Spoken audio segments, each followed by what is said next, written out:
We're here at the Float Zone with Mike, who's an avid floater. Mike, tell us why you love to float so much. I really like to float because it helps me get back into balance.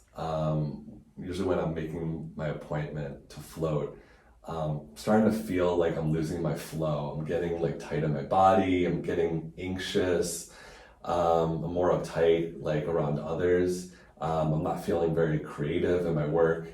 But when I float just in that hour of space, being alone, working on my breath a little bit, and just catching up with myself, I really just start to feel like the life and balance come back to me. And when I come out of the float, and I just got out of the float as we're chatting, I just feel like more in a Zen state, very calm, sometimes really creative, and I also just feel better about going about my day or whatever challenges I'm up against.